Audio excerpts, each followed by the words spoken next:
என் படம் நான் கூட ஏதாவது பேசுவேன். நான் பெத்த பிள்ளைய பற்றி என்ன பேசுன்னு தெரியல.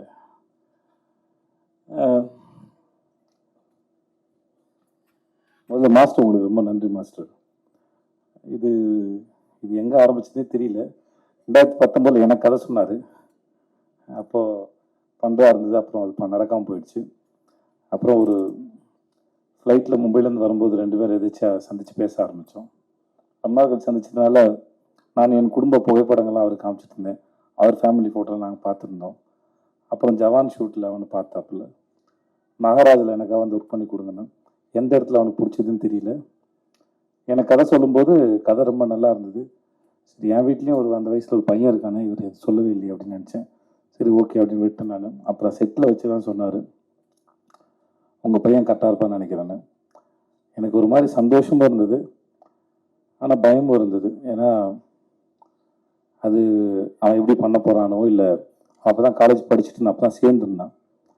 பட் எதுவாக இருந்தாலும் எனக்கு என் பையனுடைய முடிவுகளை அவனே எடுக்கணும் தான் நான் விரும்பினேன். நான் அது இன்னும் அவருக்கு ஒரு முறை 14 வயசு இருக்கும்போது சின்பாத் படம் அடிக்கும்போது, இப்போ ஏர்போர்ட்டில் மற்ற இடங்களும் அவனையே பழக விட்டேன். அவனே வந்து சொன்னான், அப்போ நான் இன்னும் வளரலை, என்னை தனியாக விடாது அப்படின்னு அவனே வந்து என்று சொன்னான். இல்லைடா, அது பழகிடும் தான் நினச்சேன். ஏன்னா எங்கள் அப்பாவை நான் அப்படி தான் வளர்த்தாரு. ஸோ அதனால் அது ஹெரிட்டேஜாக வர ப்ராப்ளம் நினைக்கிறேன் நான். ஸோ இந்த விஷயத்தை அவனே ஹேண்டில் பண்ணான்னு நினச்சேன். ஸோ அவனும் கதை கேட்டான். மாஸ்டர் சொன்னாங்க, ரொம்ப பிடிச்சிருந்தாங்க. இப்படி தான் அது ஆரம்பிச்சது. மற்றபடி அதுக்கப்புறம் நாங்கள் 2 பேருக்கும் படத்தை பற்றி பெருசாக பேசிக்கல. ஏன்னா நிறையா பிறந்ததும் நிறையா பேசியிருக்கோம். வாழ்க்கையை பற்றி பேசியிருக்கோம், படிப்பை பற்றி பேசியிருக்கோம், நிறையா பேசியிருக்கோம் 2 பேரும். நான், என் பொண்ணு, என் பொண்டாட்டி. சில சமயம் எங்கள் வீட்டில் உட்காந்து பேசுறது வந்து 1 மணி நேரம் கான்வர்சேஷனாக ஓடும். என்னுடைய நான் நடித்த வேலை பார்த்த அனுபவங்களை உட்காந்து வீட்டில் பேசுவேன் நான். சில சமயம் வந்து சில சீன் பண்ணது, அதோட எக்ஸ்பீரியன்ஸ் ரொம்ப நல்லாயிருக்கும், ஒரு ஐடியா வந்தது நல்லாயிருக்கும். அது நான் என் குழந்தைங்களோட பகிர்ந்துக்க ஆசைப்படுவேன். ஏன்னா என் தொழில் சினிமா தான், நாங்கள் தான் வேலை பார்க்குறேன். ஸோ அதனால் என் தொழிலோட அனுபவங்களை, எப்படி இந்த மூளை இயங்குச்சு, எப்படி வேலை பார்த்தேன், மற்றவங்க எப்படி வேலை செய்கிறாங்க, இந்த மனித மனமும் இந்த மூளையும் எப்படி சிந்திக்குது அப்படிங்கிறது வந்து நான் என் தொழில் வழி தான் சொல்லிக் கொடுக்க முடியும். மோஸ்ட்லி அப்படி தான் சொல்லிக் கொடுக்குறது இல்லை, அது டிஸ்கஷனாக இருக்கும். சொல்லுவேன் நான், எனக்கு பொண்டாட்டி பிள்ளைங்க இருக்குது, வேலை இருக்குது, கடன் சுமைகள் இருக்குது, அப்புறம் பாதுகாப்பு சார்ந்து நிறையா சிந்திக்க வேண்டியது இருக்குது. ஆனால் குழந்தைங்களா இருக்க உங்களுக்கு எந்த பாரமும் இல்லை. அதனால் நான் பேசுகிற கருத்துக்களை கேட்டு உங்களுக்கு ஏதாவது கருத்து இருந்தால் கூட அந்த பகிர்ந்துக்கோங்க, அது எனக்கு உதவியாக இருக்கும். அப்படி ஒரு ஜனநாயக முறையில் தான் டிஸ்கஷன் இருக்கும் மோஸ்ட்லி.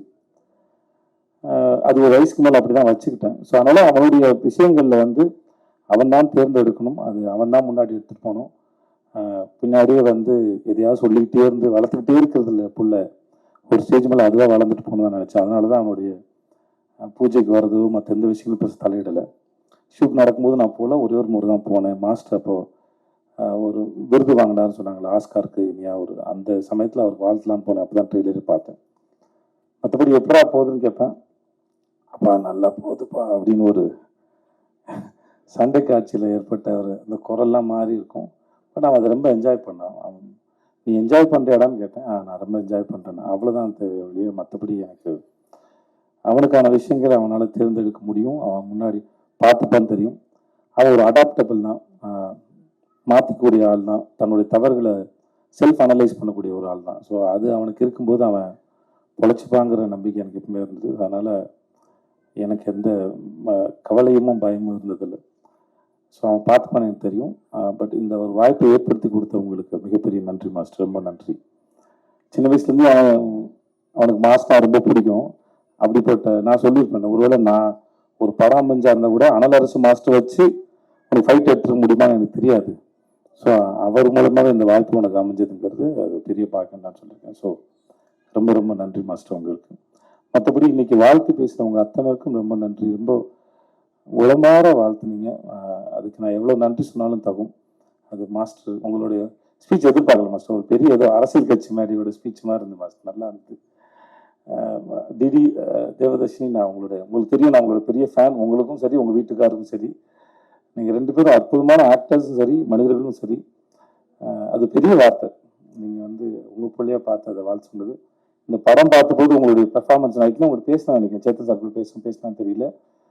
நீங்கள் ரொம்ப பிரமாதம். எந்த கேரக்டர் எடுத்து பண்ணாலும் சரி, அது ரொம்ப பிரமாதம். அம்மா எனக்கு உங்கள் பேர் தெரியாது, ஆனால் அந்த படத்தில் ஒரு சில காட்சிகள்லாம் வந்து உங்களோட எக்ஸ்பிரஷன் வந்து ரொம்ப பிரமாதமாக இருந்தது. நான் மாஸ்டருக்கு நான் சொன்னேன் நான். அது அவ்வளோ சர்ப்ரைசிங்காக இருந்தது உங்களுடைய படங்களில் நீங்கள் பண்ணுறது ரொம்பவே நல்லா இருந்தது. ப்ளீஸ் உட்காருங்க. அபி உட்கார எல்லாம் உட்கார். நான் அவளை குழந்தையிலேருந்து பார்த்துட்ருக்கேன். தர்மபுரியில் எனக்கு அக்கா பொண்ணா நடித்தா, இப்போ என் கூட வெப் சீரிஸ் நடிக்கிறா. அவருடைய வளர்ச்சி எனக்கு ரொம்ப சந்தோஷத்தை கொடுக்குது. எனக்கு உங்கள் பேரும் தெரியாதுமா, வாழ்த்துக்கள். உங்களுக்கு என்னுடைய வாழ்த்துக்கள். சக்தி எல்லாருக்கும் ஒருத்தர், விவேகா சார், சிவா சார், உங்கள் எல்லாருக்குமே என்னுடைய மிகப்பெரிய மனமார்ந்த நன்றி. வந்த உங்களுக்கும் நன்றி. பாண்டவர் சார் உங்களுக்கும் நன்றி சார். வினோத் சார் உங்களுக்கும் நன்றி. எனக்கு வேறு என்ன சொல்கிறதுன்னு தெரியல. படம் நல்லா வந்திருக்கு. என் குழந்தைக்கு இப்படி ஒரு அனுபவம் கிடைச்சதுக்கும், முதல்ல அவனை ஸ்கூலில் சேர்க்கும்போது எனக்கு ஒரு மாதிரி இப்படி அப்படின்னு இருந்தது.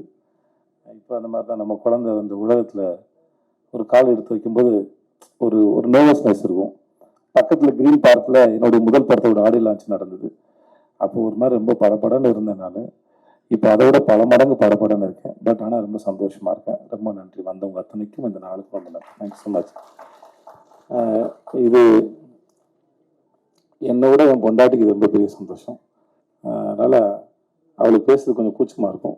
அதனால் அவளுக்கும் சேர்த்து நான் நன்றி சொல்லிக்கிறேன். என் மகளுக்கும் சரி, இவங்க எல்லாருக்கும் சேர்த்து நான் அவங்க எல்லாருக்கும் நன்றி சொல்லிக்கிறேன். தேங்க்ஸ். ப்ரெஸ்லாம் ரொம்ப டயர்டாக இருக்கீங்க. இந்த ஸ்டேஜை நான் எல்லாருக்கும் தேங்க்யூ சொல்லிக்க மட்டும் சொல்கிறேன். ஏன்னா இந்த 2 years ஆஃப் ப்ராசஸ் எப்படி ஆரம்பிச்சிது, ஒரு கான்ட்ரவர்சிஸ், அதுக்கப்புறம் ஷூட்டிங், அதுக்கப்புறம் நடந்த பிரச்சனைகள், படம் ரிலீஸ் ஆகாமல் ஒரு பெரிய போன கேப்பு, இது எல்லாமே ஒவ்வொன்றுத்தையும் ஒன்று கற்றுக்கிட்டு ஒவ்வொன்றத்தையும் லெசனாக எடுத்துக்கிட்டு அது போகிறதுல எனக்கு ரொம்ப சந்தோஷமாக இருந்துச்சு. இன்றைக்கி நான் இந்த இடத்துல நிற்கிறேன்னா, இந்த ப்ரெஸ்ஸும் என் கூட நடித்த co artist and my family and my friends, இவங்களால தான் நான் இன்றைக்கி இந்த இடத்துல நிற்கிறேன். And I am bit emotional. இன்னும் 4 நாளில் படம் ரிலீஸ், 8 நாளில் படம் ரிலீஸு. அண்ட் என்னோட co artist Devadishni ma'am, Sampath sir and Harish Uthman sir, Muthukumaran அண்ணன், எனக்கு ஒவ்வொரு சீனுமே நான் எங்கேயாவது எப்பயுமே வீக்கராக ஃபீல் பண்ணுவேன். ஏன்னா அந்த கான்ட்ரவர்சி நடந்ததுக்கப்புறமே எனக்கு ஒரு மாதிரி இருக்கும், இந்த படம் பண்ணுறோமேடா, நம்மளால ஸ்ட்ராங்காக பண்ணிட முடியுமா, என்னடா இது அப்படின்னு ஒன்று இருக்கும். பட் ஒவ்வொரு இடத்துலையும் அந்த மாதிரி உள்ள ஃபீல் பண்ணுறப்போ யார்கிட்டையும் சொல்ல முடியாது. ஏன்னா நம்ம வீக்கராக ஃபீலாக தெரிஞ்சிருமோன்னு ஒரு பயம். ஆனால் அதெல்லாம் அவங்க புரிஞ்சுக்கிட்டு என் கூட ஒவ்வொரு இடத்துலையும் ஒவ்வொரு சீன்லையும் என் கூட பில்லராக இருந்தவங்க எல்லாருக்குமே ரொம்ப பெரிய நன்றி. முக்கியமாக தேவதர்ஷினி மேம், எனக்கு அவங்க வந்து இந்த படத்தில் மட்டும் அம்மா கிடையாது, எனக்கு நிஜம் லைஃப்ல ஒரு அம்மா தான். ஐ am very gifted for that. And my producer Rajalakshmi ma'am, அவங்க தான் பணம் போடுறாங்க. இந்த கான்ட்ரவர்சி நடந்தப்போ அவங்களுக்கு ஏதாவது ஒரு ஜட்ஜ்மெண்ட் இருந்திருக்கலாம், ஐயோ என்னடா இவன் இப்படி பேசிட்டாங்க. ஆனால் அதெல்லாம் தாண்டி அந்த மாதிரி எந்த எண்ணமும் இல்லாமல் நான் இருக்கேன் கூட அப்படின்னு ஒன்று சொன்னதில் வந்து I am very happy ma'am. And last but not least, என் குரு, எனக்கு எல்லாமே சொல்லி கொடுத்தது அனலசு சார் தான். நான் இப்போ ஒவ்வொருத்தையும் என் காஸ்டியூம்லேருந்து நான் நடிக்கிற ஸ்டைல் வரைக்குமே it's from him. And I'm very thankful and grateful for you sir. மற்றபடி yes I'm happy. July 4th Phoenix வருது, எல்லோரும் தேட்டரில் போய் பார்ப்பீங்கன்னு நம்புகிறேன். அண்ட் உங்கள் கருத்துக்களை சீக்கிரம் சொல்லுங்கள், நான் எதிர்பார்த்து வெயிட் பண்ணுறேன். இந்த லேர்னிங்க்கு ரொம்ப நன்றி. And I'm very happy. Thank you.